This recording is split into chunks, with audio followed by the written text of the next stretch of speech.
don't believe there's any further direct interaction between Mr. Williams and Senator Moore after this point, Your Honor. Okay. Do you want me to watch any more of the video, or are you going to turn it off? I don't believe it's necessary for the court at this time. Anything else, Ms. Bernard? And let me go ahead and check this. Anything else you want me to hear or Yes, consider? I think we will go ahead and call Senator Moore to the stand, Your Honor. Okay. Everybody was sworn in earlier. I would ask you, sir, to stand at the podium. You're under oath. And if you have any questions on direct, go ahead and do that now, please. Ms. Bernard. Thank you.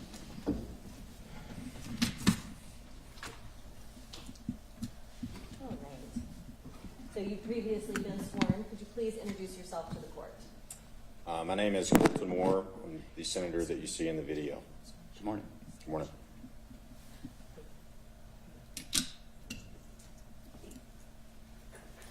And how are you employed? I'm a state senator for the state of Georgia, representing the 53rd District. Do you have any other positions? And as employment, I work as an auctioneer. Thank you. And what were you doing on January 16th, 2025? I was performing my compelled constitutional duty to attend a joint session of the General Assembly to hear the state address by the governor. And you say it was compelled. What compelled you to participate in this joint session? I have a constitutional obligation to attend joint sessions, just as I have a constitutional obligation to be present in the Senate, just as legislative matters are so ordered. And so were you attending the joint session of the Georgia General Assembly that day pursuant to your role as senator? That's correct. H.R. 4, which is a joint resolution passed by both the Senate and the House of Representatives, compels my attendance there. Any response to the objection? No, Your Honor. He's testifying about his experience and knowledge of the situation as an elected legislator and his reasoning for attending the joint session. He's testifying to the contents of a writing. For that purpose, he presented the writing. Okay. I'll allow it. It's the objection is overruled. Go ahead. Thank you, Your Honor. So you're attending the joint session on January 16th, 2025. What did you do to attend the joint session?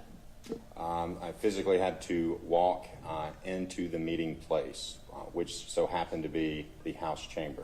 Okay. And were you able to walk into the House chamber in order to attend the joint session? No, I was stopped by Corey Mulkey and Randall Williams. Okay.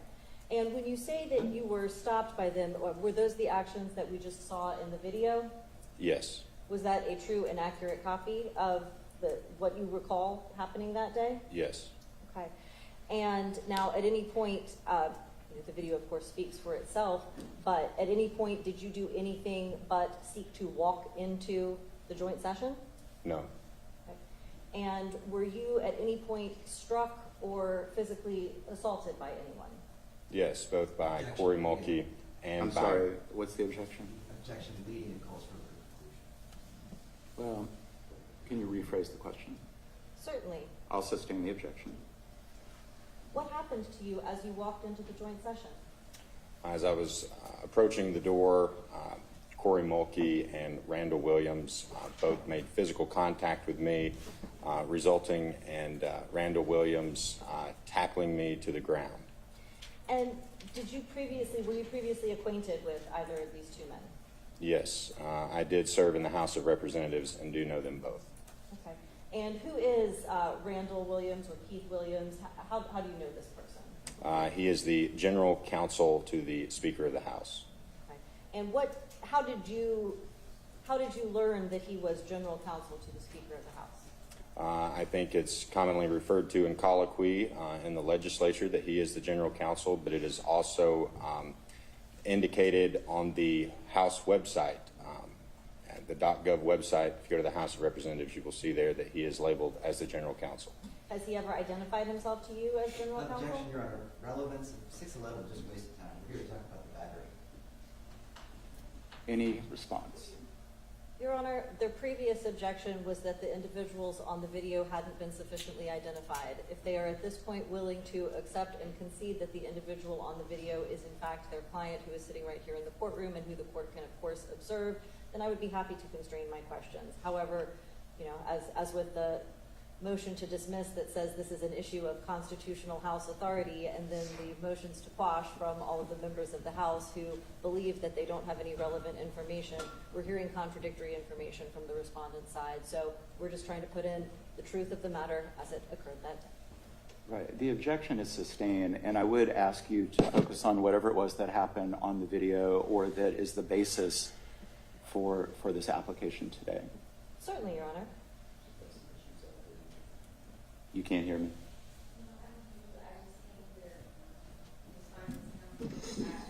I'll try to project it. Okay. And that's for, I want to make sure that you're able to record it. If there's any issue with that, just, again, let me know.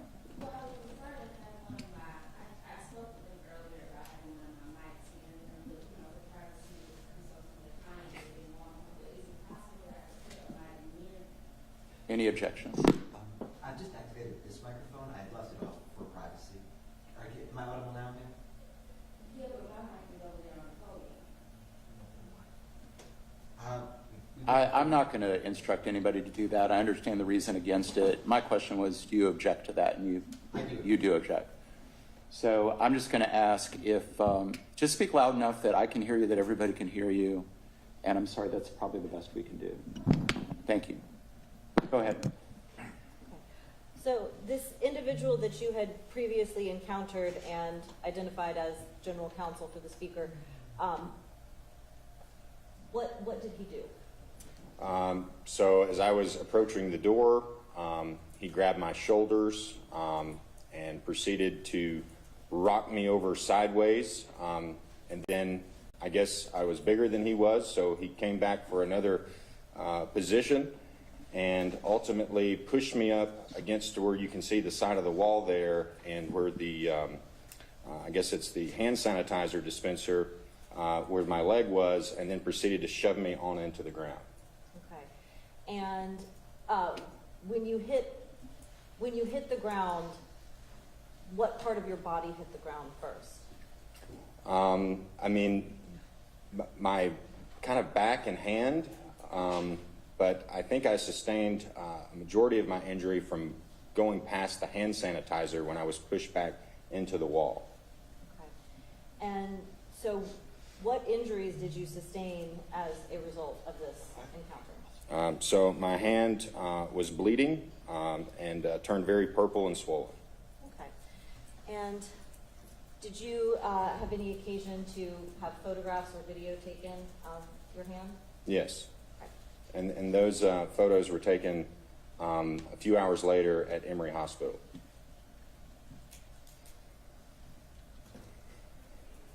And I'm going to show you what is being marked as Plaintiff's Exhibit 2. We're requesting that to the court. Does the respondent object to the admittance of those photos? I need to see it, Your Honor, to know whether I object. Can you share those first, please?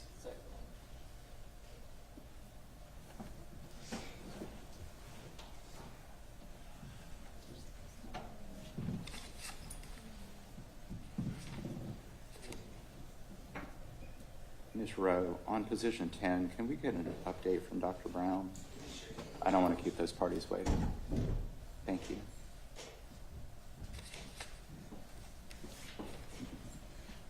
And if it's easier just to put them up on the screen, I'll just look away until I've ruled on it. Thank you, Your Honor. Just lay the foundation so I can know if it's admissible.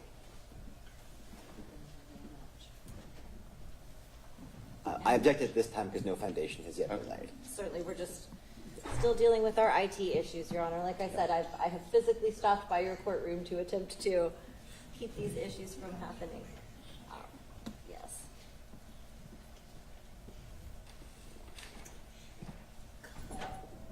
So, and this video.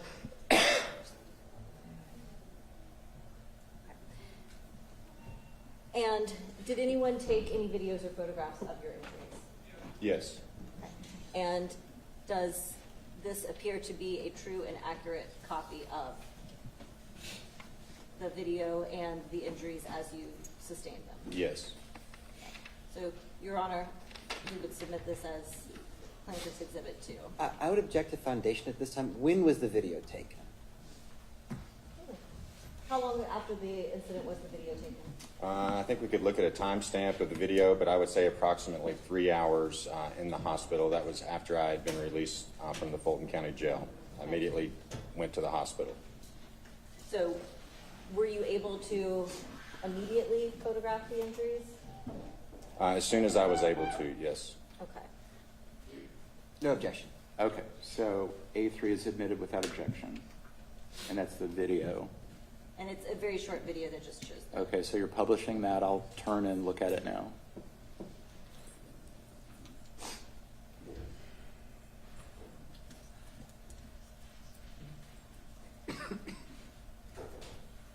And so what physical effects did you experience as a result of the impact to your hand? I was not able to move my hand for several hours, and still to this time, it is very tender to the touch, as if a nerve has been pinched. So do you have full use of that entire hand at this point? I'm getting there. I did not have full use of that hand for quite some time. Okay. Do you recall about how long that was? I would say a good 2 days. Right. Now, Ms. Bernard, could I ask you, certainly. as your client applies for this warrant, is there a particular charge, criminal offense, that you're asking me to consider? We actually have a few for the court. Could you tell me those now, just so I'm thinking about those elements? Certainly. We've got 16.523.1 battery, 16.524 aggravated battery because of the loss of the use of a part of his body for a period of time. 16.724 criminal interference with government property. Subsection B prohibits, says that a person commits the offense of interference with government property when he forcibly interferes with or obstructs the passage into or from government property. Section 16.1134.1 disruption of the Senate or House of Representatives, which makes it unlawful for a person to willingly and knowingly enter and remain upon a part of the Capitol that would be used for the business of the representatives and the senator. And then also we have 15.19.51 and I'm sorry, say that again. we have 15.19.51 and 15.19.56, which are unlawful practice of law, because in the course of investigating what happened to Senator Moore at the hands of Randall Keith Williams, we discovered that despite the fact that he has been holding himself out as general counsel to the Speaker of the House of Representatives in Georgia, he is not in fact a Georgia barred lawyer. And I will mention that the warrant application itself doesn't mention a particular code section, but it says Keith Williams grabbed and tackled me and threw me to the floor, injuring my hand, causing purple swelling and causing bleeding. Video is available upon request. Mr. Moore, you filled that out? That's correct, Your Honor. Is that all true and correct to the best of your knowledge? That's correct, Your Honor. Thank you. Ms. Bernard, any other questions? I think those are all of our questions for the Senator. I am sure the respondent has a few. Mr. Fleischman, do you have any questions? I do, Your Honor. Let me ask the law. I'm just going to do it from here. Mr. Moore, were you allowed into those house chambers? Yes. Why were you allowed those house chambers? Because of a joint resolution passed by both chambers calling for a joint session of the legislature. Therefore, I was constitutionally compelled to be in attendance. You said you're constitutionally compelled. Were you allowed? Yes. Do you have a Twitter account? Yes. What's your handle? At Real Colton Moore. Do you let anybody else use your Twitter account, or is it just you? I let I would object to the relevance at this point. I mean, we're talking about a dispute, a physical incident between two individuals, so I'm not sure what relevance Twitter has. It's a statement by the plaintiff. Well, before I rule on that, if both sides agree that the only thing I'm going to consider is what happened on that video and not anything before or after, then I would sustain your objection. So is that all that you want me to consider? I'm looking to impeach you. Right, but I'm asking, you object. Are you asking me only to consider what happened in that moment? Well, if that is sufficient for the court to issue probable cause for the arrest of Mr. Williams, then yes, Your Honor. However, we are in sort of it's an unusual situation for a warrant application hearing, as of course the previous motions to quash from the individuals that you have granted kind of indicate, as well as I don't imagine you get very many general demurs to a warrant application hearing from the respondent at the outset. So we're Bless you. Gesundheit. So that is what we are seeking the warrant for, is the assault on Colton Moore. If the court considers anything outside of that relevant, we are certainly not objecting to it coming in. However, if the limitations that the respondent has sought to place, we ask that the respondent abide by those restrictions themselves. Okay, so I do overrule the objection. I am going to ask you, though, to stay focused on what I'm here to decide today. Did you make a statement on January 15th, 2025 at 2:02 p.m. that Speaker John Burns is attempting to arrest and block you from representing the 53rd District at tomorrow's State of the State joint session? I will never back down. Did you say that? I believe that to be correct. When you said you would never back down, that means you were going to get into those chambers no matter what. Isn't that right? I have a constitutional obligation to be in those chambers. So your answer is yes or no? Yes, No to matter uphold what, my you were gonna go into to uphold my those I'm constitutional sorry, obligation. let the witness answer the question. So you were going to go into those chambers, and if there was somebody blocking, what would you do? Well, I think you see clearly in the video what I did. I continued to walk towards the door to enter into the joint session. And that went on for about 10 minutes, right? I'm not sure how long it went on. And if anybody had stepped aside, would you have walked into the chambers? Had anyone stepped aside? If no one was blocking, if people had stopped blocking you, would you have stepped into the chamber? Absolutely, that's my intention. So you said that they were going to arrest and block you from entering the chambers. Why did you say that? Well, because they ultimately did. Well, so you were looking into the future, or was there some information you knew before? Why I did got a letter from the speaker that said that I was banned from entering the House of Representatives based off his personal opinion and order from a previous session. He was attempting to use his words to override the opinion of a unanimously passed joint resolution by both the Senate and the House chamber. And in fact, you were initially banned from the House, was it March 14th, 2024? According to the speaker's orders, without a vote. And let me go ahead and ask, did you ask for anybody to overturn that order in legislature before January 2025? I'm a senator. I had no reason to go into the House chamber. Did you ask for a vote of the state senate to hold your joint session somewhere else? I have no need to. Well, you didn't need to, right? You're not allowed in the House chambers, is that right? Mr. Fleshman, if I could interrupt. So I think I have sufficient context to what led up to the moment that's on the video. Do you have any questions about what happened outside the House chamber? Now, you said that, let me go ahead and ask you this. Who made first contact? Are you saying that you made first contact with Mr. Mulkey, or that he made first contact with you? He made first contact with me. And when he put his hands here, did you step back, or did you move forward? The first time he put hands on me, you can see in the longer version of the video, he came up to my side and I told him not to lay hands on me. Let me ask you this. Did you step forward, or did you move back? He came to my side. Did you step forward, or did you move back? I didn't Did you move. on? You didn't move at all. So, Mr. Williams put his hands on your account. Did you step forward, or did you move back? I moved back, and then ultimately he pushed me twice, pushing me to the ground. Okay, so your account today, never mind the video, is that in fact, when he put his hands on you, you stepped back. You were trying to disengage from the situation. Is that right? Because I was being assaulted, that's correct. So you were stepping back. You were trying to disengage. How many steps back did you take? I'm not sure, sir. Was it one step, 2 steps? How much distance do you think you put between you and Mr. Williams? There was no distance between Mr. Williams and I. So you took a step back, but no distance. You know, in those moments where you're trying to de-escalate the situation, you know, I did everything I could to peacefully enter into the chamber. And did that include moving forward, or did it include stepping back? Ultimately moving forward to get into the chamber. So in fact, you were moving towards Mr. Williams. If Mr. Williams was standing in the door, yes. You were de-escalating the situation, you were moving towards him. And in fact, isn't it true that you were not going to back down? I have a constitutional obligation to enter into the chamber.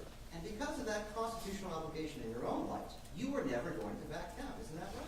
Right, I represent 200,000 people in Northwest Georgia who deserve to be represented in that chamber. Okay. Now let me ask you, what kind of shoes were you wearing that day? The same shoes I'm wearing today. Do they affect your balance? I don't believe so. How high is the lift? They're Lucchese Ropers, very small. Could I just see the shoes? Thank you. Okay. Go ahead and ask your next question, please. So in your mind, did they play any part in your losing your balance? Absolutely not. I wear these boots every single day. Finally, what prescription was given to you at the hospital for treatment for your hand? A hand brace, A hand brace. arm brace. Are you wearing it today? No, sir. Are there any photos of you wearing it? I'm not sure. Did you wear it? Yes. When? Leaving the hospital in that evening. And never again? No, sir. The next morning I took it off. Okay. So,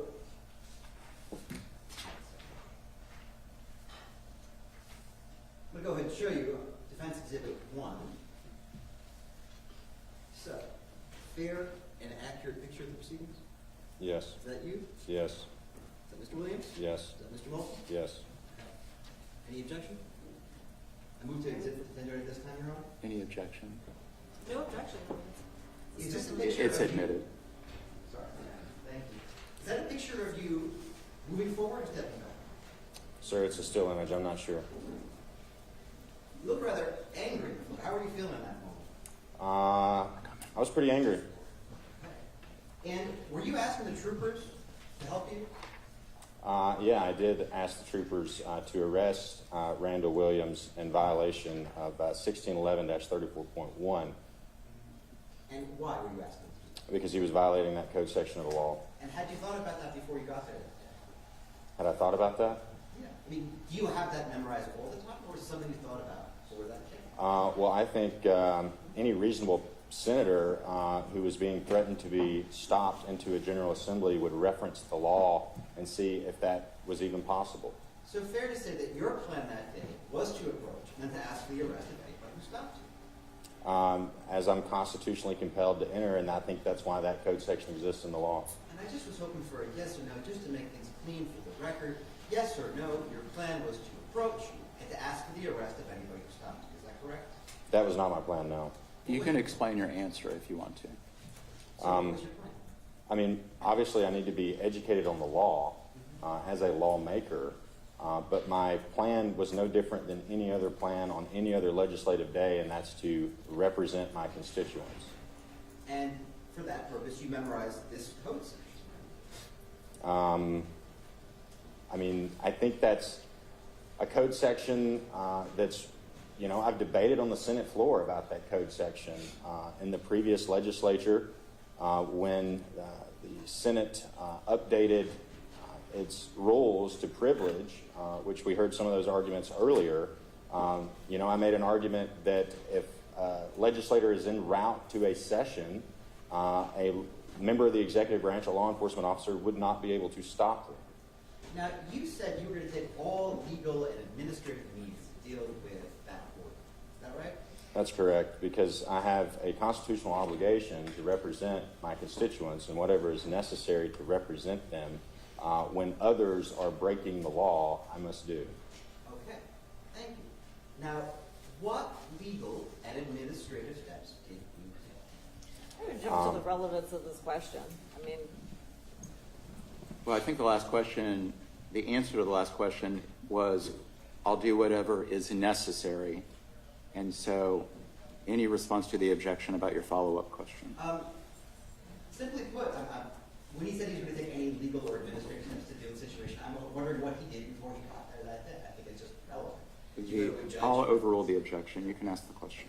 What legal and administrative steps did you take? At that point, there was no need to take any legal action. I did take administrative action. I went to Attorney General Chris Carr's office, gave him formal notice asking what his opinion was on the letter coming from the speaker.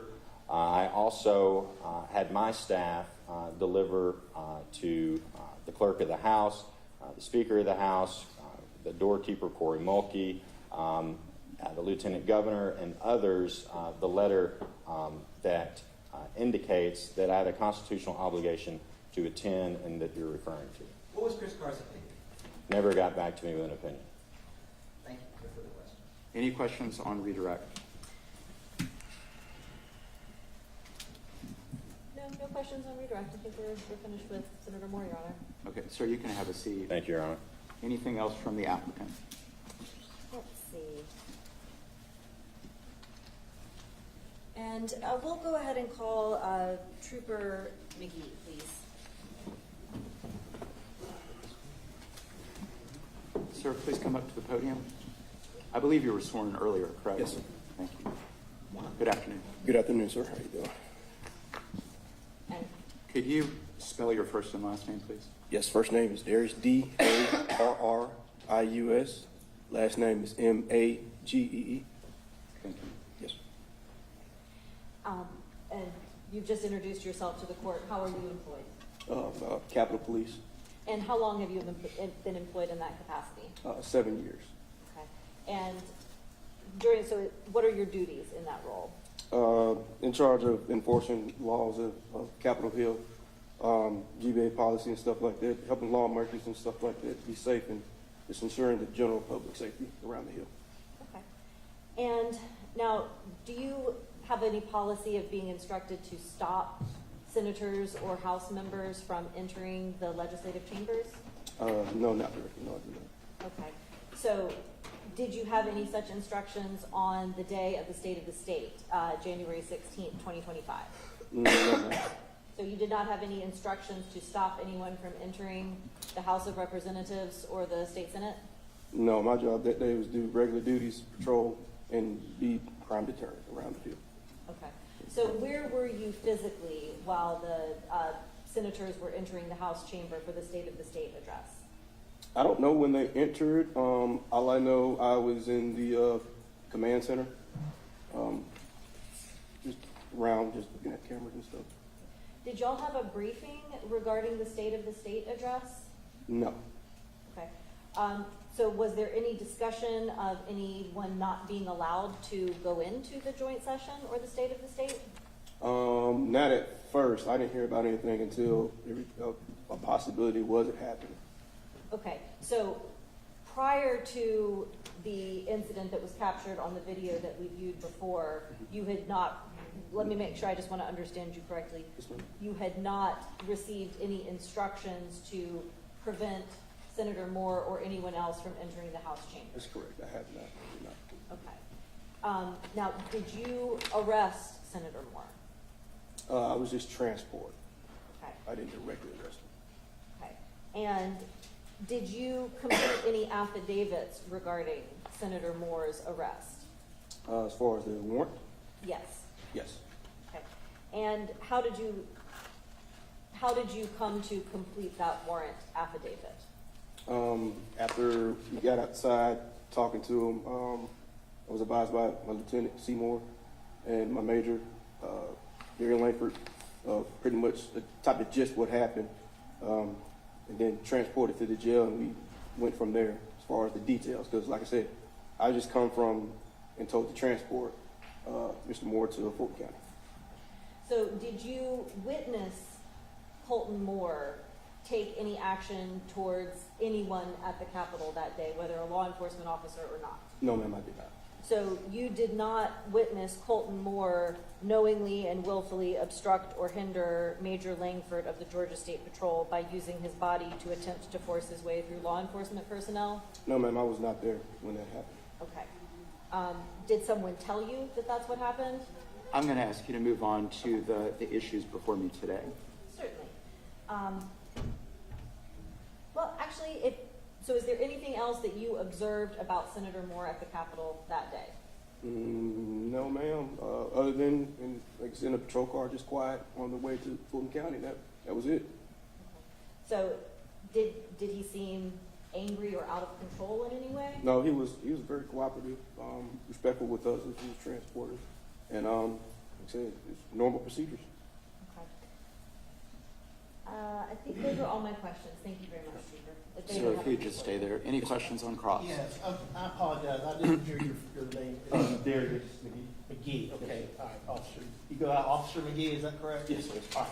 So I'm looking at a supplemental that I think that you provided. Your role in this was limited to transport, pretty much, and you didn't witness any of the things that were shown in that video.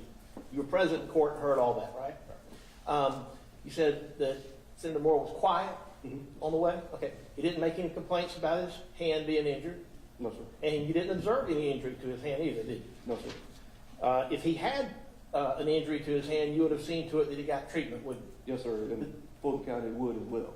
And right, I was going to get to that. So the jail won't even take somebody with an injury unless they're cleared for physically. Is that correct? Exactly. Yes, sir. And there was no such issue when you transported Senator Moore and delivered him to the Fulton County Jail. That's correct. That's all I have. Thank you. Any questions on redirect? Did you ask, were you the one who handcuffed Senator Moore? No, sir. No, ma'am, I wasn't. Okay. And did you ask him if he had any injuries? No, ma'am, not at first. Okay. No further questions. Thank you. Mr. Holloway, anything else? If you had an injury that was visible, you would have noted in your report, wouldn't you? Yes. Okay, that's it. Okay, thank you.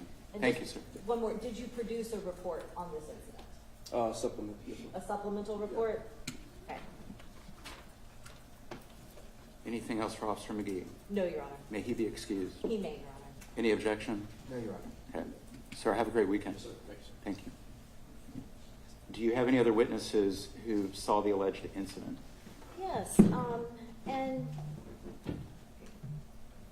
Your Honor, we'll call Haley Smith. Okay. Is that person here?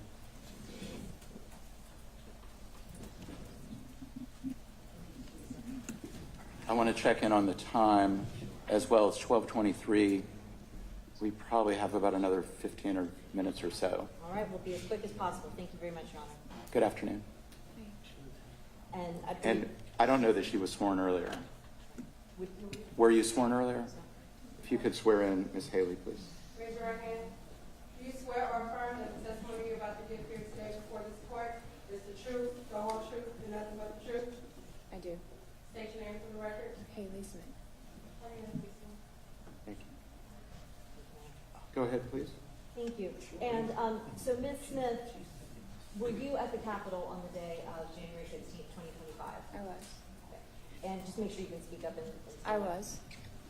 And were you physically able to observe Colton Moore walking into or attempting to walk into the House chamber? I was. Were you able to observe his demeanor?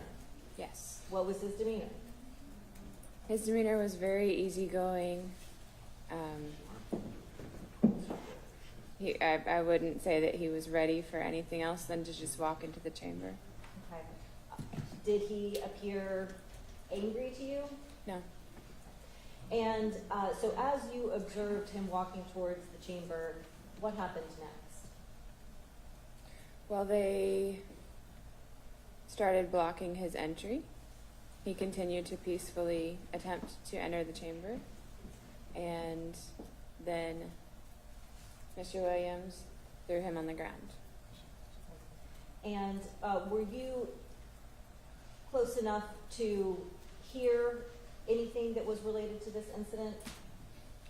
So when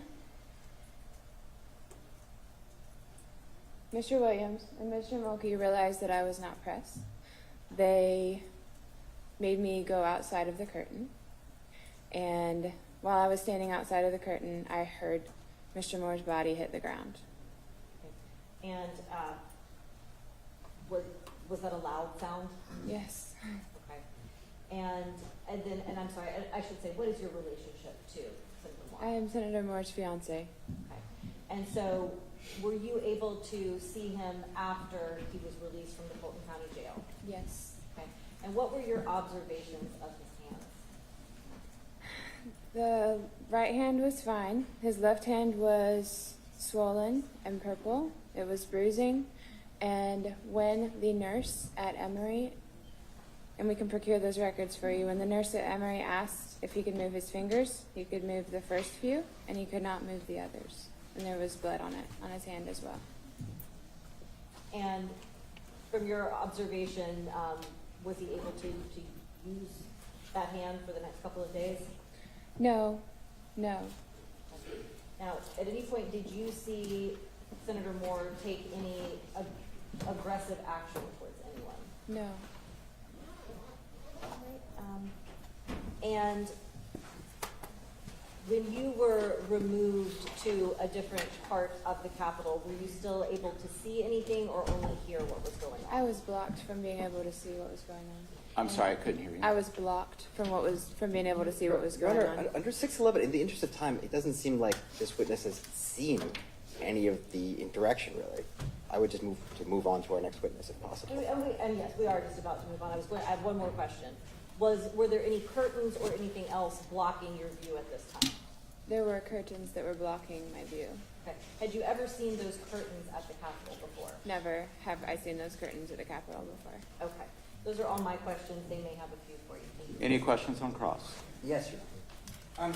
So you described Mr. Moore's demeanor as being sort of, I guess, low-key, pleasant. Yes. I'm going to show you a video that's been stipulated to for the call response exhibit 2. I'm just going to play it on my laptop. Have you showed it to Ms. Bernard? Yes. This is the video. Any objection? No objection, Your Honor. We're fine. Just hoping to play with volume, Your Honor. And this is defendants 2 or respondents 2? We'll mark it as D2.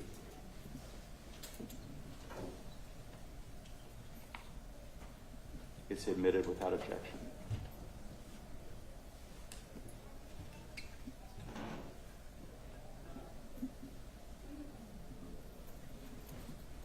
Ms. Rowe, on number 10, do we have an update? Okay, let me know when you do. Okay, thank you. So,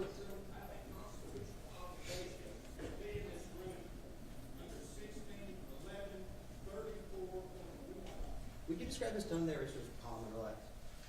I would describe his tone as trying to communicate to the officers and these gentlemen here that he was supposed to be in that room. And did y'all talk about what was going to happen when he approached that day? Yes, he just wanted to go into the chamber. Okay, well, what was your discussion about? Did he talk to you about what we might do if you got arrested? No, we hadn't gotten that far. We didn't think they'd actually block his access. Okay, so you didn't think they were going to block his access. Did he ever tell you that he was going to try to go through them if they did block his access? No, Were you surprised when he did? he was just trying to get into the chamber. No further questions. Ma'am, I have a question for you. Yes, sir. I can ask some questions too. How long have you known Mr. Moore? Since last April. Since last April. And congratulations, by the way. Thank you. Is he a man of conviction?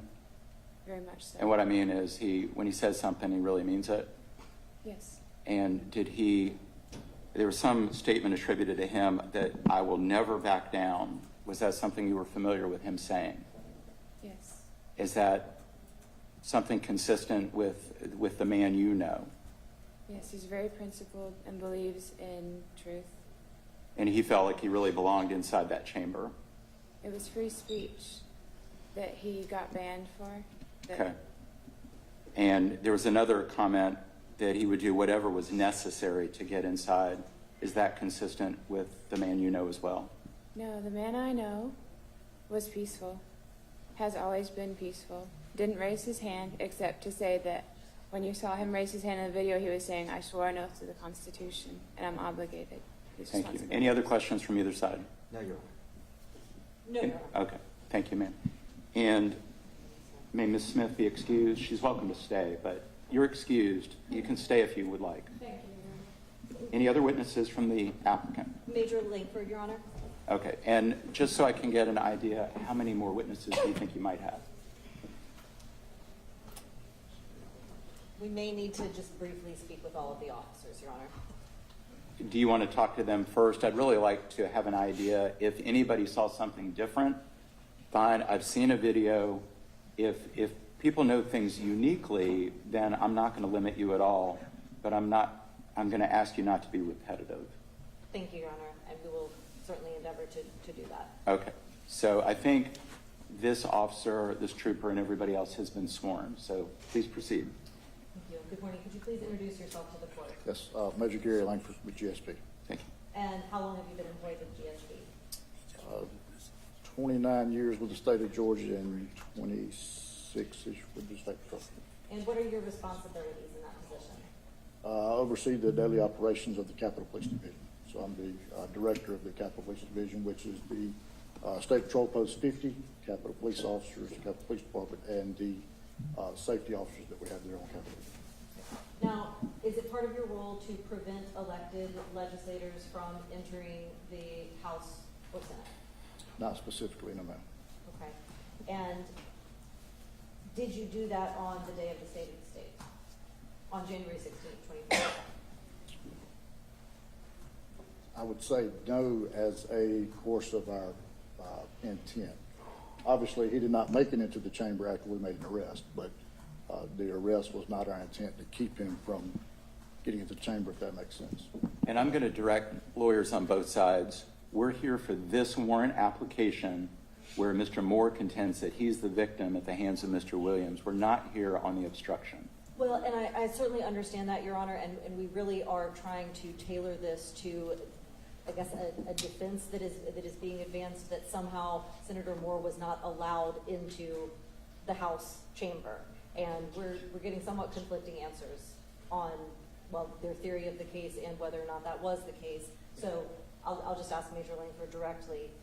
Were you directed by anyone to prevent Colton Moore from entering the House chamber for the joint session? I was not instructed to prevent him. I was told that he was banned from the chamber and that he would not be allowed in. Who told you this? I believe, well, the first time I had knowledge of this was the previous session, I believe, when the event had happened and the speaker had made the comment that, I don't think it said Senator Moore, it said Senator from the 54th? 53rd. 53rd, sorry, close. The Senator from 53rd would not be allowed into the chamber, so I was aware of that statement.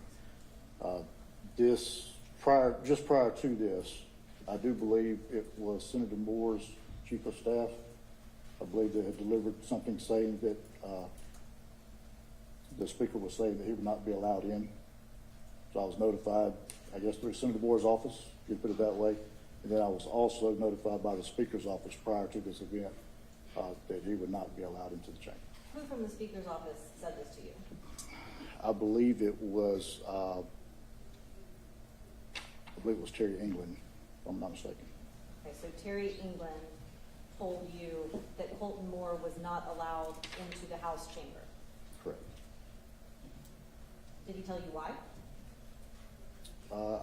I don't believe he went into detail. I mean, I was kind of familiar with the reasoning that was used the prior year. What So was the reasoning? I couldn't say that he went into detail, but I do believe it was for comments that the senator made about the late speaker, Ralston.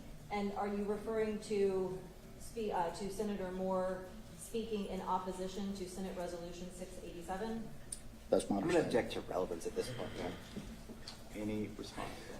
Well, we're in a bit of a tough spot because I recognize the court has a lot of cases to get to. However, the questions from the court, it does seem like that we are focusing on the concept of whether or not Colton Moore belonged in the chamber for the joint session. And so I think to the extent that that is a question in the court's mind, then we are asking these questions in order to establish whether or not that is in fact the truth. Have you not asked that question and has it not been answered? That he was not allowed in? It has, for whatever reason? It has definitely not been answered because there has been no valid or legal reason given. And that is, in fact, the reason that we are here today, Your Honor, because we have politicians who, they don't like what someone said in opposition to a resolution and think that they can use physical violence against them and the force of the state. So, Well, Whether or not I'm sorry, I'm going to go ahead and sustain the objection. I'm here specifically to decide whether the applicant is found by probable cause that the following probably happened. That's the way I would loosely define probable cause. You know, did a certain crime probably happen or not? Have you proved that? And the allegation essentially is that Mr. Williams grabbed and tackled Mr. Moore, threw him to the floor, injured his hand, caused purple swelling and bleeding. That's the issue before me today. And so I feel like there have been sufficient questions answered as to whether Mr. Moore was allowed to go in or not. At this point, I'm hard pressed to understand, does it matter whether this was at the Capitol or anywhere else in Fulton County for that matter? I think that's an excellent question for the court. And if the court has already found that based on the video of Randall Williams physically tackling and grabbing Senator Moore, just as he explained in the warrant application, then we're certainly happy to sit down and go no further. 17440, of course, provides that the court is able to, if it finds probable cause, terminate the hearing without any further hearing. And so if that's the case, we are certainly happy to rest on that. However, not to put words in the court's mouth, certainly, but it does appear that there is an argument being made from the respondent that somehow he was justified in this grabbing and tackling. We would argue that that would be an appropriate argument that he could make as justification once he is charged with the crime. But so we do believe that probable cause has been established. We are trying to address this concern that has bubbled up that there somehow was a legitimate bar to Senator Moore's presence in the General Assembly as an elected senator. I would just say this. The court has not ruled on anything. I've not predetermined anything. I'm going to wait to hear everything. I'm just asking that any questions that be asked, because you all have been asking questions for a good while, be relevant to people who directly witnessed whatever it was that happened that led to this warrant application. And I think whether or not you get to the bottom of who authorized this or anything else, that's all about what happened before the allegation. And so if this witness was there, if he saw something, I'm interested in what he knows firsthand about the allegations your client has brought. And Your Honor, of course, we will tailor our questions to the court's interest. However, we are concerned that there is an argument being made regarding those previous actions alleged to have been taken by Speaker Burns. So we were just trying to thoroughly investigate that.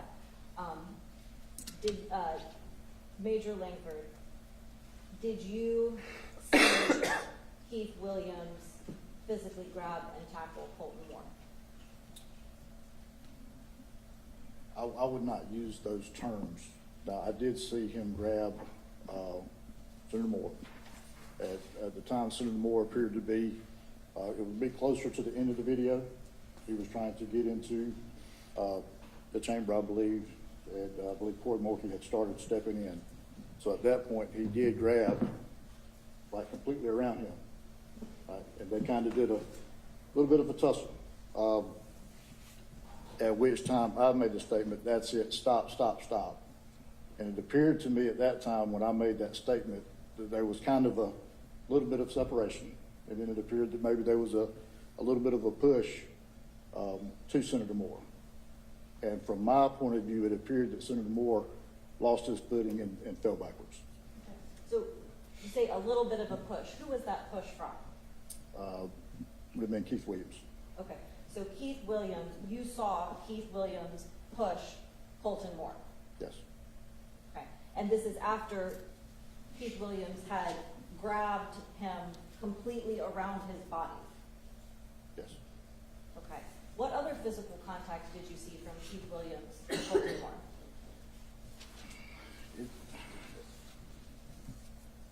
I guess the easiest way to describe it is it was one person is trying to get into a door and one person is trying to keep them from getting into the door. So there would have been some back and forth. And what I would describe as some pushing back and forth is, I do remember specifically Senator Moore was adamant about keeping his hands down. But he's a pretty big guy, and he was using his body to kind of lean to gain access to where he wanted to go. So there was some back and forth, I think, with what's the terminology? I would say basically just hands up, almost like someone blocking in football, just trying to keep somebody from gaining access to another area. Does that make sense? I think so. So you saw Keith Williams as seeking to prevent Colton Moore from gaining access to the room. My understanding, yes, ma'am.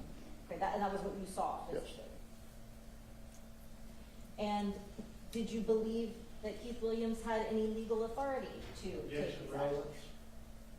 You've already said that. Talk about that. What's your response to the objection?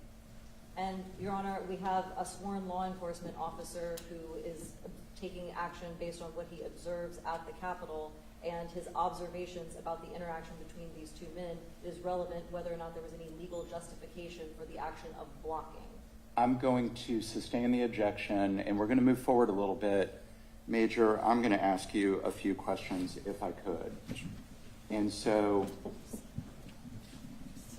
at the scene, was it within your job responsibilities if you saw someone committing what you believed to be a crime that you would proceed on charges against that person?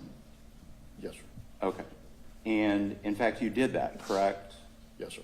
And I believe that you, by electronic warrant application, you spoke with me and I signed an arrest warrant for misdemeanor obstruction, correct? I believe that was Officer McGee Okay. that did the warrant application, but it was based on information that I provided, yes, sir. Was it your decision or your department's decision based on what you saw to apply for an obstruction warrant against Mr. Moore?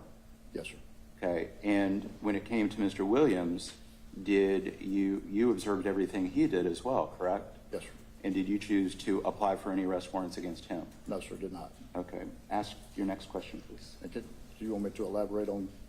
If you didn't fully answer your question, yes. So, as far as charges for Mr. Williams, and I think this will go along with the question that you're wanting to ask.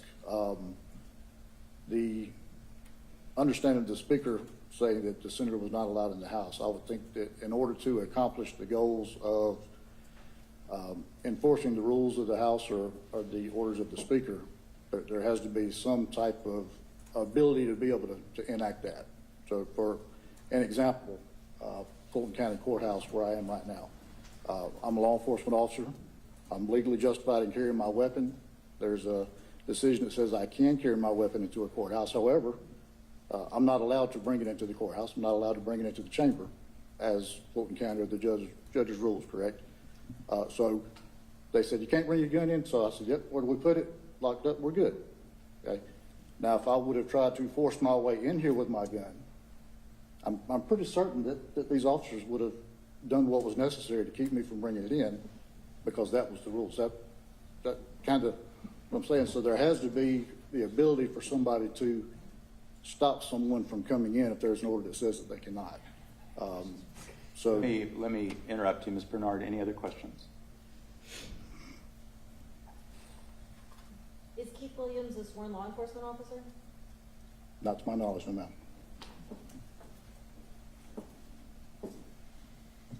So, I just want to understand correctly. You believe that he was cloaked in legal authority to push, shove, and physically assault Colton Moore?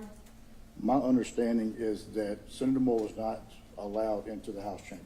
So, And that understanding was I'm not a lawyer, however, I'm not a lawyer. My understanding is that the Constitution allows the House to have rules. Right, so the House has rules about who can do what, who can come in. The House has rules as far as having doorkeepers and persons that can enforce those rules. I believe OCGA also says that the doorkeeper is to, I don't want to quote it, I have a copy of it right here in my folder, but basically the doorkeeper is to carry out duties as directed day to day. So my understanding of the time and the incident that occurred is that Corey Mulkey was attempting to do his duty, and it appeared to me that an employee of the House was attempting to assist him in that duty.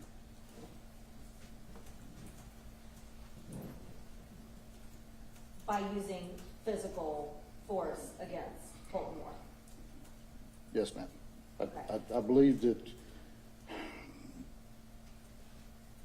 I believe if you can't come in would have worked, I believe that's where it would have stopped. But you believe that private citizens were authorized to use force to prevent an elected Ask and official from answer. entering a joint session? There's an objection. It's been asked and answered. Any response? Trying to get the answer, Your Honor. Okay. I do think it's been asked and answered, so please move on. Do you have any other questions?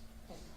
What other physical contact did you see from Keith Williams to Colton Moore? Just what I've previously described for the most part is the kind of stopping, like I think I described it as blocking, like in football, you're trying to keep someone from getting to another area. So grabbing and throwing to the floor? Sir, could I ask you, did you watch the video? Yes, What you saw, is that consistent with the video? yes, Is the video consistent with what you saw? yes, sir. Okay. I'm satisfied. I've watched the video, I think, twice. Any other questions? Not for Major Langford, Your Honor. Okay. Any questions on cross? Just briefly, Judge Major, thank you for your time. I'll be very brief. Is it fair to say, and I've read your report, so don't want to put words in your mouth, but is it fair to say that Colton Moore's actions are what precipitated everything that followed? Objection, Your Honor. At this point, which actions is he referring to? Is he Okay, referring to I'll narrow it actions- down. That's fine. Okay. Colton Moore's actions in terms of trying to force his way in there, using his chest to physically make contact with the doorkeeper and my client who was assisting the doorkeeper, were those actions what precipitated everything else that happened? I believe that will be accurate. And as the judge mentioned, you're a sworn law enforcement officer, you've been doing it a long time. All your fellow officers are here. If anybody had seen a battery or an aggravated battery, would y'all have made an arrest? Yes, sir. That's all I have. Anything on redirect? Yes. But you did see a battery, and you just described a battery against Colton Moore by Keith Williams, correct? I did not describe it as such. No, ma'am, I did not. Right, you described it using the physical terms of grabbing and pushing, which constitutes battery. So you Well, Judge, did- that's an objection. That's a legal question. Counsel knows very well that all physical contact between persons is not a criminal matter. I'm going to apply the law after I've heard all the testimony. I'd ask that you ask questions that elicit testimony at this point. Well, So I sustain the objection. certainly. So you observed an individual use physical force against another individual, and that was Keith Williams against Colton Moore. And you did not arrest Keith Williams. That, I believe that's pretty much what we've stated. Yes, that's correct. And this is, There was pushing back both ways. when was the pushing that you saw from Colton Moore? I believe I've described that already, Your Honor. Do I need to go back through again? Are there any other questions? I do want to, when did you see Colton Moore push anyone? I believe I described already that he was very adamant about keeping his hands down, but I believe I stated he's a very big guy. He was using his body to lean and push people. So your testimony is that Colton Moore used his body to push who? Well, he used his body to push. He was pushing against Corey Mulkey. He was pushing against Keith Williams. At one point, he was pushing against me. He pushed against another trooper.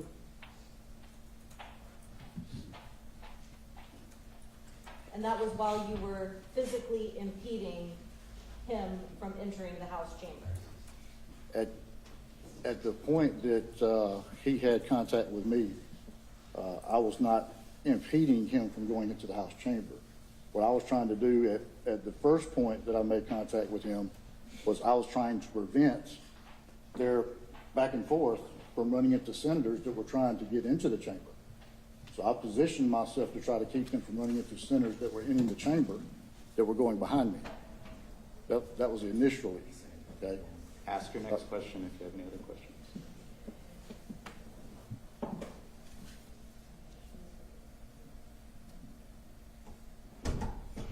When you you say back and forth, who was the back and forth between?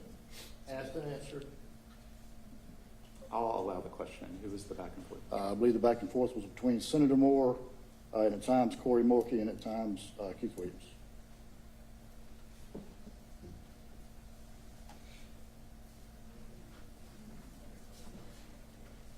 Because they wished to prevent him from entering the House chamber.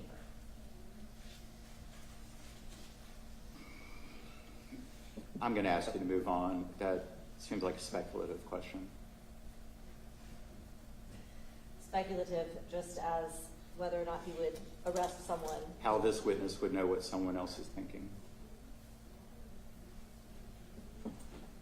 And you completed a report and you instructed Trooper McGee to fill out a warrant affidavit, correct? Officer McGee, yes, ma'am. Did you instruct him to fill it out as though he were there himself and had witnessed it? No, ma'am.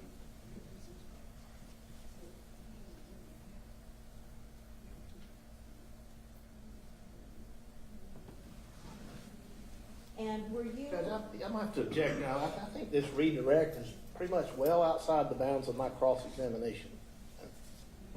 Well, We can move on from Major Langford, Your Honor. Okay.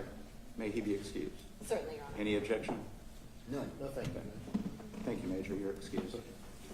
And call your next witness. Trooper Black, please. And I can give you all about 10 more minutes.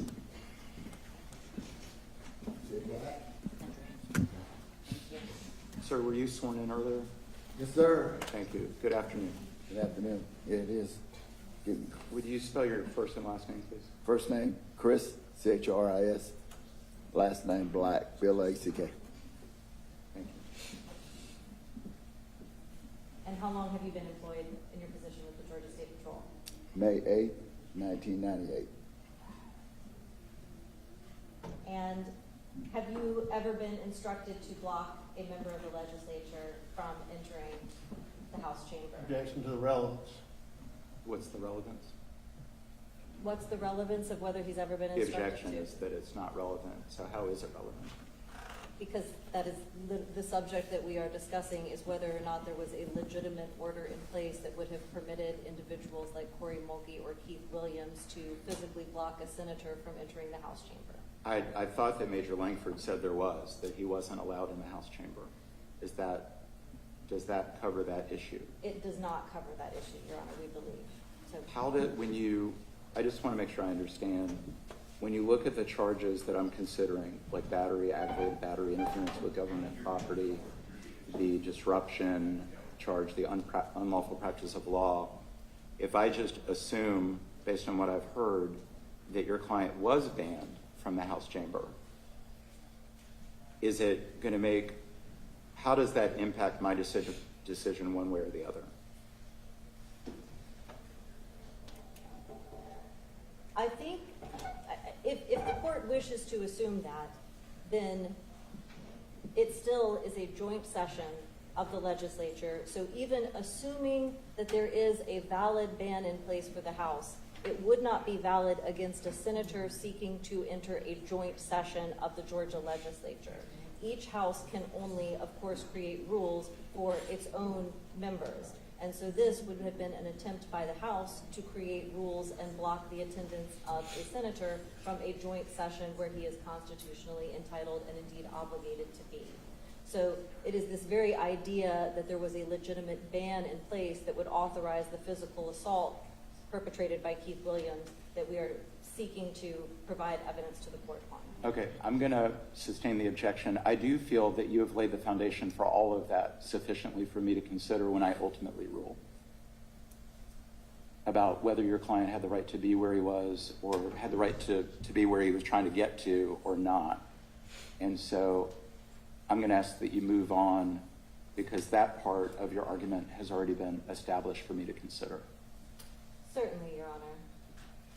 And so, Trooper Black, did you physically see Colton Moore use force against anyone on January 16th, 2025, or any other day for that matter? I seen him just trying to get inside the chamber. So I'm trying to get inside the chamber. Did you see anybody use force against him? As far as trying to prevent him from getting inside the chamber. Yes. Who did you see do that? Corey and Mr. Williams.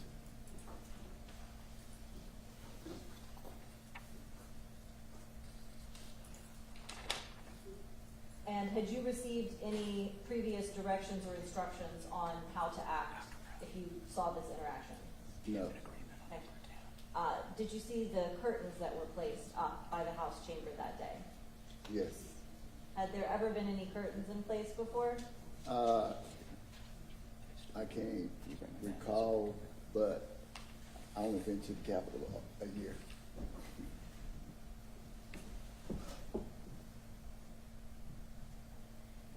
And I don't think I have any further questions. Thank you, Supervisor Black. We appreciate it. Sir, just stay there for a Very second. quickly, Captain Black, thank you for your time. I won't use much of it, I hope. You were present in this courtroom and you heard all the testimony and evidence so far. You saw the video, is that right? Yes, sir. Did you hear Colton Moore testify that he himself tried to de-escalate the situation? Yes, I heard that. Do you agree with that, based on what you saw? Well, I was going to from my opinion, if he was going to de-escalate, I probably would have left. You supervised Major Langford among other people, correct? I wish. No, At least on paper. No, he supervised. He's the major under captain. All right, well, you read his report. Yes. And in his report, he says that he's the one that tried to de-escalate the situation. Do you agree with what he said in his report? Yeah, of course. Okay. I'm not going to go against my major. That's all I have. Thank you. And Thank you, we Captain. have no further questions after that answer as well, Your Honor. Okay, thank you. And so, may the witness be excused. We have no objection. Okay, so sir, you're excused and welcome to stay. Anybody else? If you want to make a proffer as to how many other officers saw what it was, or if you want to call them, I'm not going to cut you off. I think we've covered it with the officers for now, Your Honor. Okay. Any other evidence, any other witnesses you want to call before you rest? Not at this time. We would reserve the right to rebut given what is presented by the respondent. Okay. So the applicant has rested. So Mr. Fleischman and Mr. Holloway, I asked earlier, you've had a chance to talk to your client as well, correct? That's correct, Your Honor. And so do you mind if I talk to him just for a second? Of course. Okay.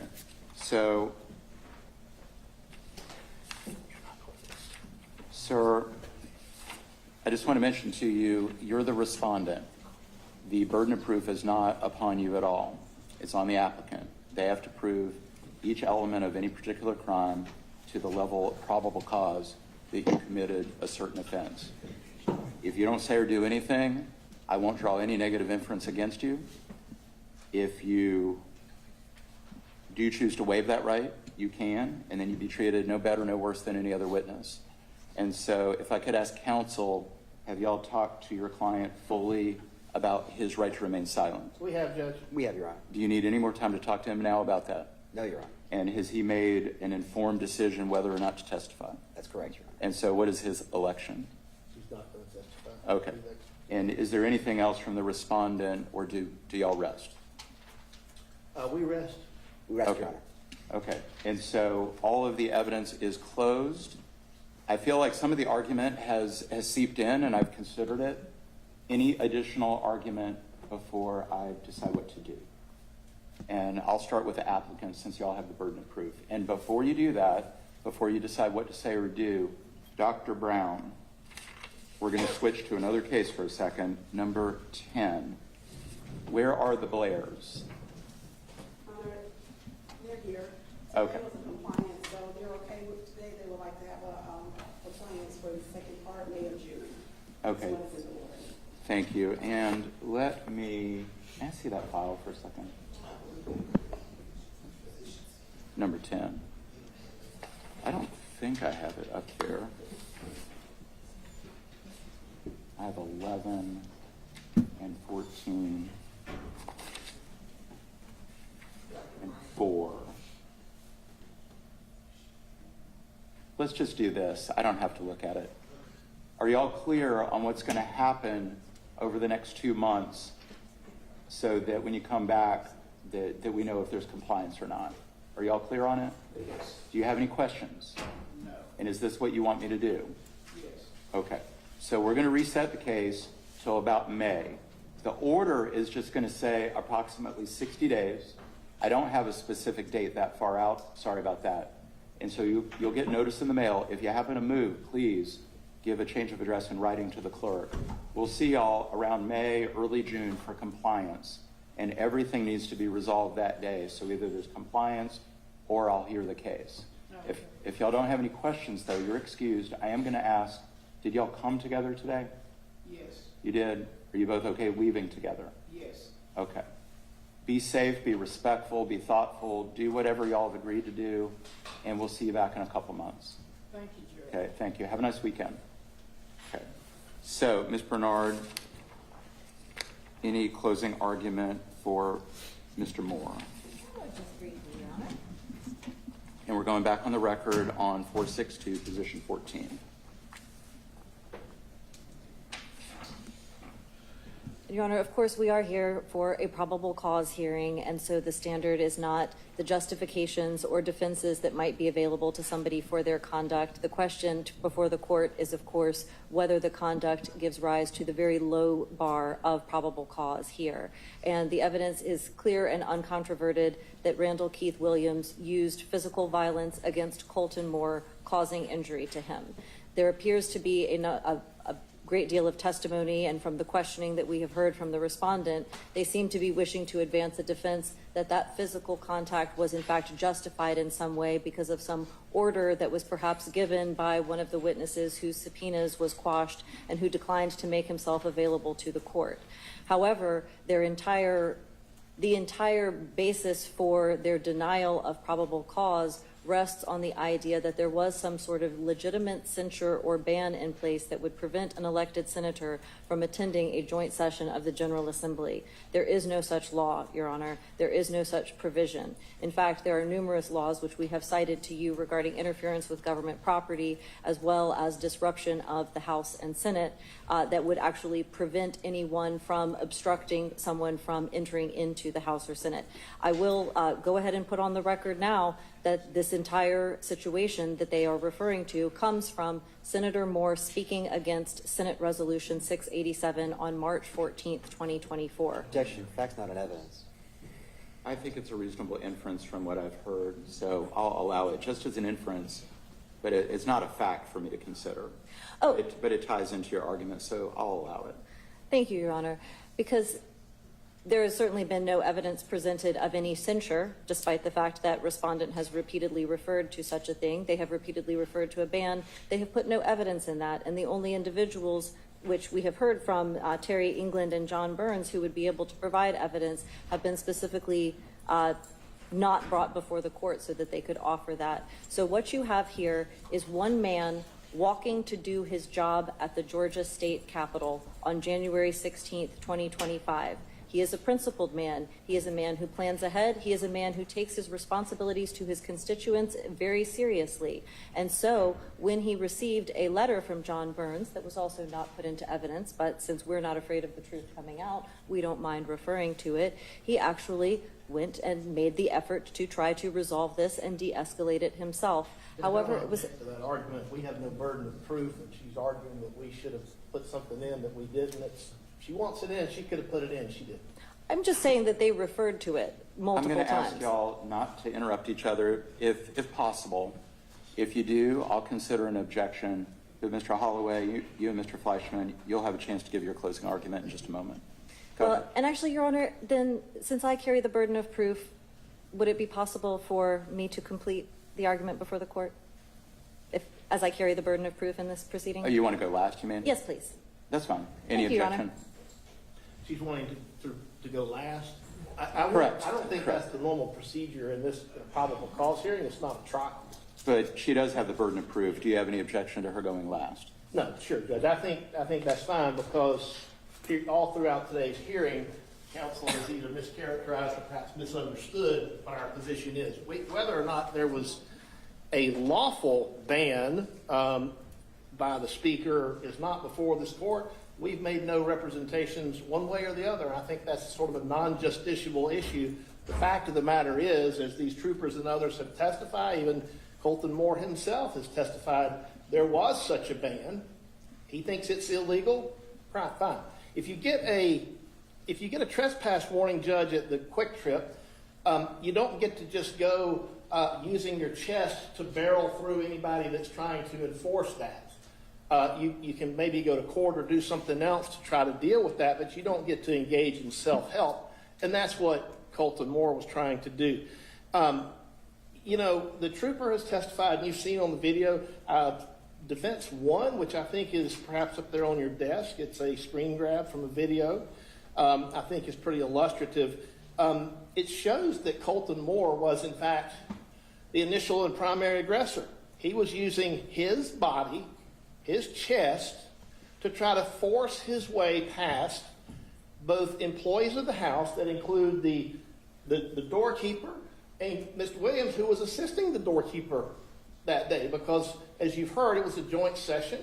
The doorkeeper's job, you know, he's got to let other senators in, and so he's trying to do this, and there was, of course, the troopers that were there, and eventually Colton Moore tried to barrel his way past the troopers and got himself arrested in the process. So simply making physical contact with somebody doesn't mean that you've committed a crime. As the major pointed out, if you are not allowed to be somewhere and you try to force yourself into that place, that is in and of itself using force. And so, you know, counsel reference justification. Well, justification does apply. It's not merely an affirmative defense, Your Honor. In fact, 16.321 says a person is, in fact, justified in using force to the extent he reasonably believes that the force is necessary to defend himself or to defend a third party. In the picture that you got in front of you there, you see Corey Mulkey, right? And so there are third parties present who are having force used against them by Colton Moore.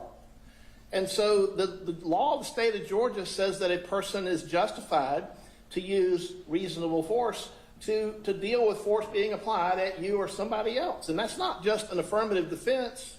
Courts and prosecutors and grand juries use this all the time in determining whether to charge somebody with a crime. And as the major pointed out, if Keith had committed any kind of crime, there was a whole multitude of seasoned, veteran, well-trained, knowledgeable, professional law enforcement officers who were present who would have done their sworn duty. Okay? And so the fact that they were there, this all happened in their presence, and it wasn't just one, it was countless law enforcement officers saw what was going on. They knew the totality of the circumstances. They knew that Colton Moore was the initial aggressor. They knew that it wasn't Colton Moore who was trying to de-escalate the situation, Judge.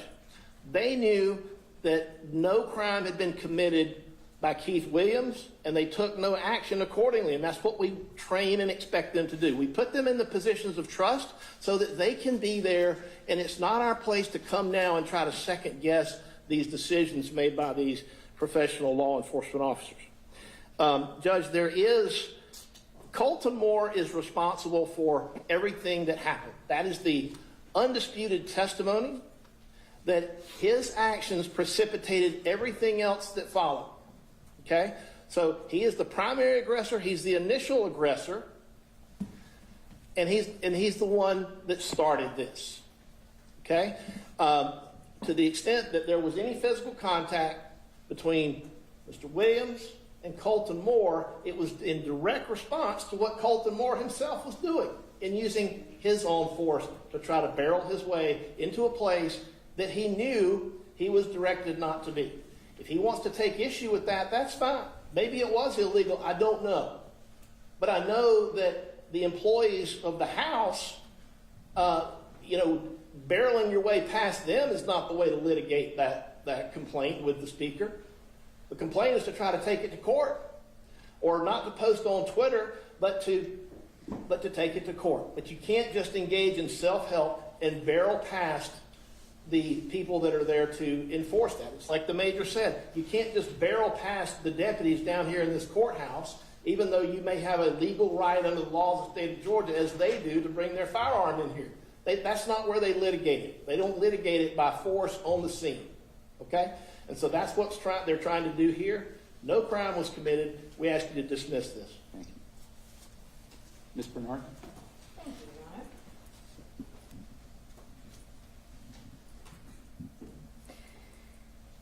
There is no dispute that Randall Keith Williams used physical force against Colton Moore.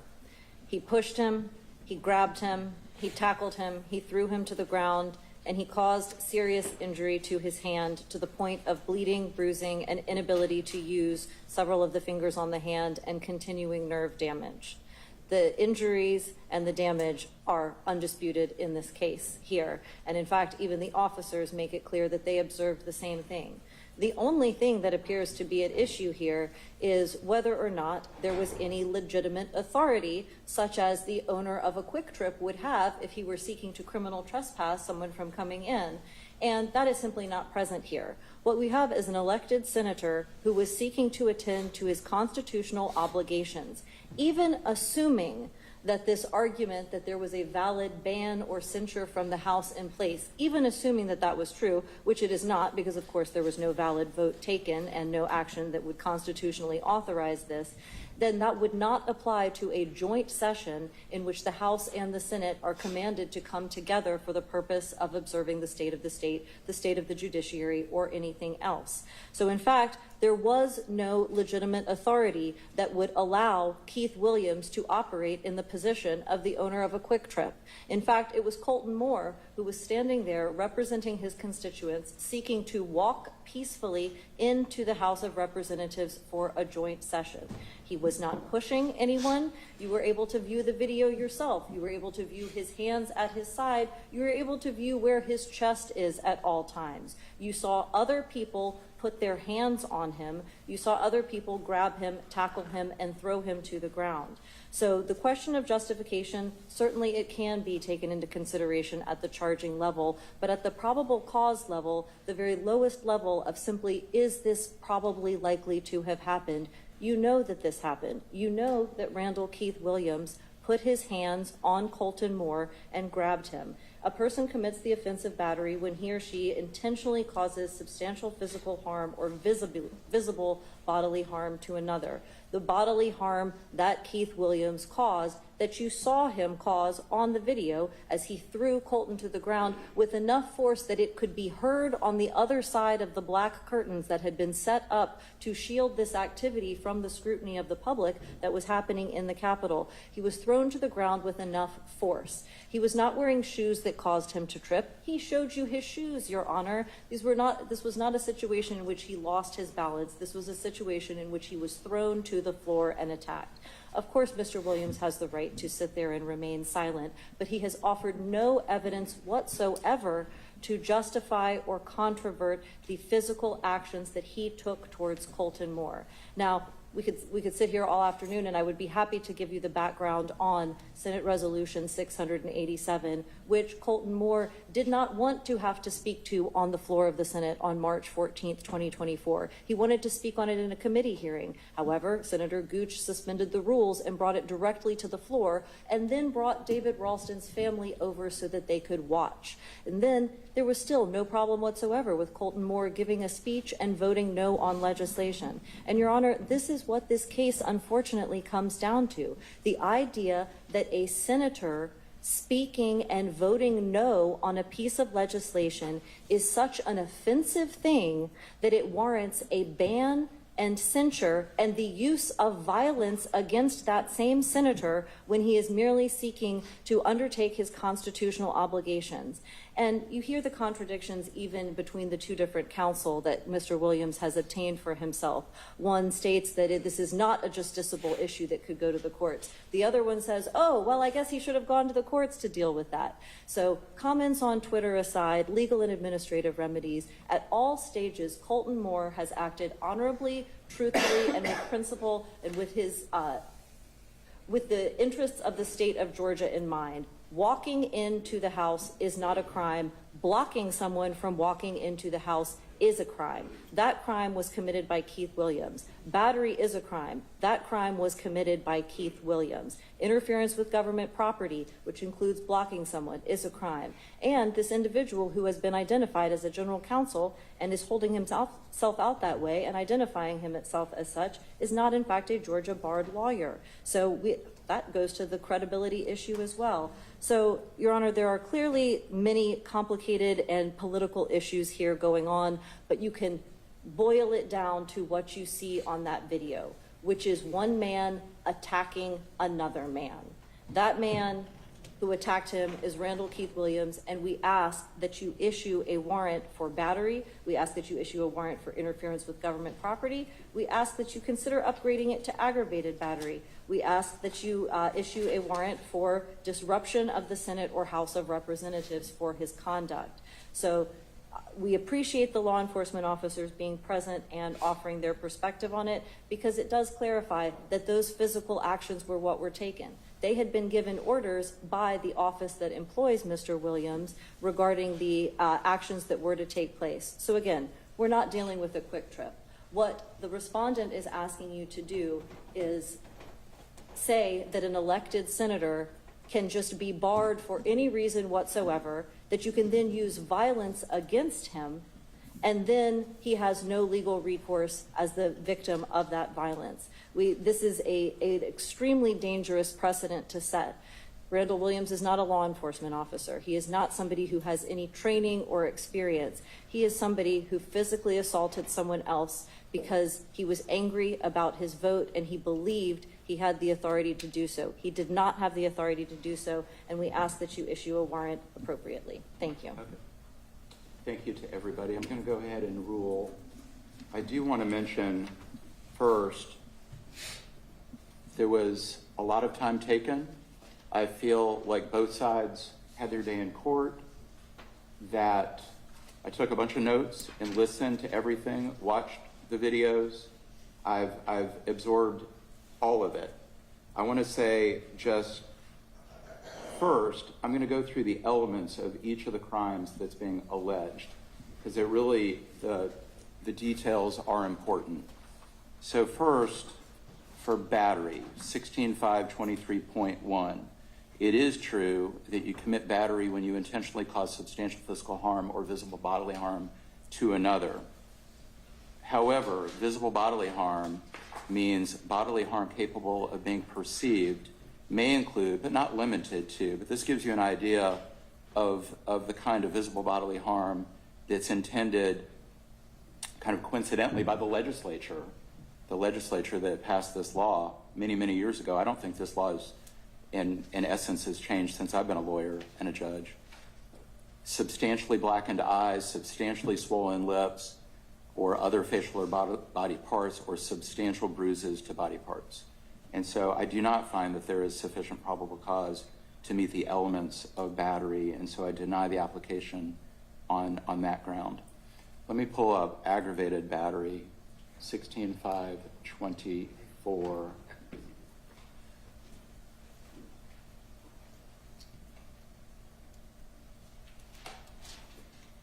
Person commits aggravated battery when they maliciously, which here means intentionally, causes bodily harm to another, but there's more to it, by depriving the person of a member of their body, rendering a member of their body useless, or seriously disfiguring their body or a member thereof. And so it has to be one of those three, or two or three of those. Again, I do not find sufficient probable cause based on what I've heard for aggravated battery. Now, is there evidence of battery? Is there evidence of aggravated battery? Perhaps, but there's not sufficient probable cause. It doesn't rise to that level, and that's why I'm denying the warrant applications for battery and aggravated battery. Let me look at interference with government property, 16.724.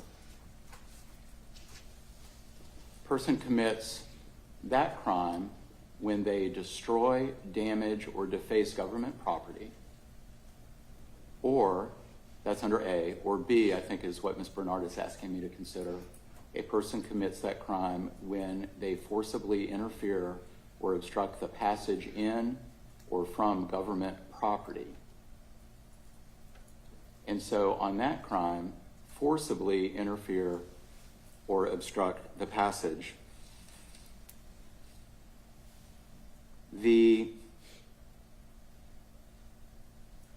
question of ban, and I say ban somewhat in quotes, I don't mean that in any specific legal connotation, but both sides have talked about how Mr. Moore, Senator Moore, might have been banned from the House chamber. Whatever that ban was, doesn't excuse or explain what either party did here. Doesn't excuse or explain what either party did here. And so I consider that, based on everything, when I look at the elements of interference with government property under subsection B, is that did the respondent forcibly interfere?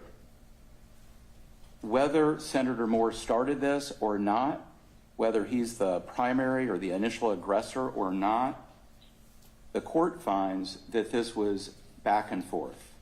It was a lot of back and forth. Senator Moore said before whatever it was happened, posted, "I'll never back down. I'll do whatever is necessary."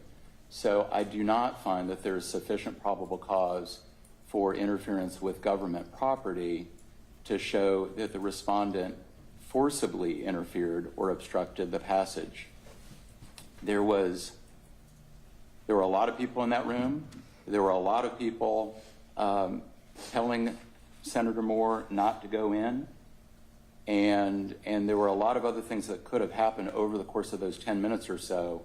And so I do not find sufficient probable cause for interference with government property. Let me look at 161134.1. It shall be unlawful for any person recklessly or knowingly to commit any act which may reasonably be expected to prevent or disrupt a session or meeting of the Senate or House of Representatives, a joint session thereof, or any meeting of any standing or interim committee, commission, or caucus of members thereof. And it also says it shall be unlawful for any person other than those exempt from the provisions of 1611.126 through 1611.127.2 to enter or remain within the state capitol or any building housing committee offices, committee rooms, or offices of members, officials, or employees of the General Assembly or either house while in the possession of a firearm, knife, explosive, bludgeon, knuckles, etc. C, it's unlawful for any person purposely or recklessly and without authority to obstruct any street, sidewalk, hallway, office, or other passageway in such a manner as to render it impassable without unreasonable inconvenience or hazard, or fail to refuse to remove such obstruction. D, and I'm not going to read all of them, we have D, E, F, G, and an H. And I have not heard any evidence to suggest that this joint session for the governor's address was disrupted or delayed in any way. And I don't know if it went on as scheduled or not, but I didn't hear any testimony to that. And so I do not find that there's sufficient probable cause that anyone prevented or disrupted them. Now that does ask the question, did the respondent disrupt Senator Moore in particular? And I do not find that the respondent did anything recklessly or knowingly that rises to the level of criminal intent. On all of these allegations, it's not just the action, but it's the intent to act. And I do not find sufficient probable cause for 1611.34.1. Now, let me go to 1519.51. We have two more crimes that I need to look at.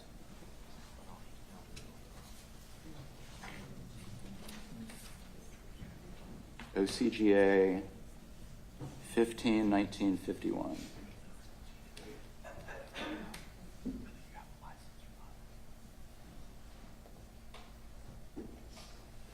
unauthorized practice of law is forbidden. And so it says it's unlawful for any person other than a duly licensed attorney to practice or appear as an attorney in any court of the state or before any judicial body. That's not been alleged here. To make it a business to practice as an attorney for any person other than himself in any court. I've not heard that. To hold himself out to the public or otherwise to any person as being entitled to practice law. I've not heard that. To render or furnish legal services or advice, to furnish attorneys or counsel, to render legal services of any kind and actions or proceedings of any nature, to assume or use or advertise the term lawyer, attorney, attorney at law, or equivalent in such manner as to convey the impression that he's entitled to practice law or is entitled to furnish legal advice, services, or counsel, or advertise either alone or together through any person without a duly and regularly admitted attorney that he has owns, conducts, or maintains an office for the practice of law.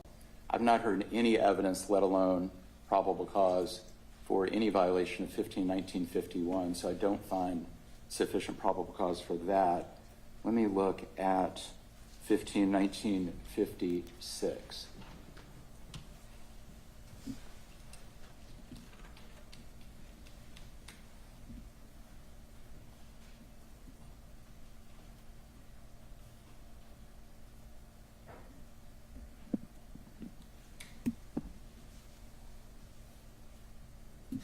I believe that just goes to penalties for violations of the unauthorized practice of law.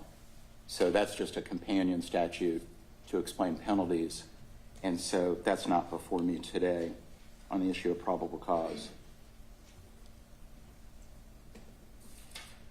I also took some notes and considered some other violations. I don't think that the court is limited in probable cause by what the applicant offers. I also considered simple battery under 16523.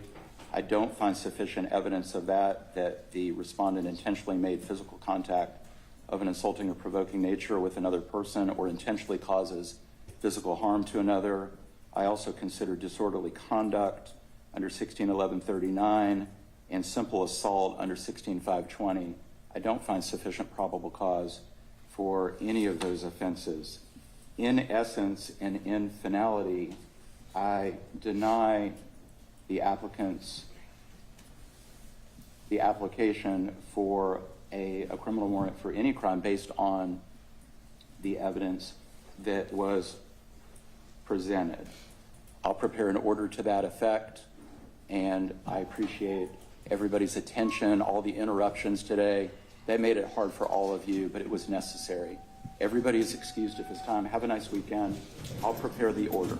And thank you, Your Honor. And can we get the copy of the order? Will that be today or probably later in next week? It will be signed in a few minutes. It'll be available online middle of next week. Middle of next week? Thank you. Oh, and I do have one photo. Mr. Holloway? Can we give this to Mr. Holloway? I don't think you can hear me. You have a photo. I don't think I'm holding anybody's documents otherwise. Everybody have a nice weekend.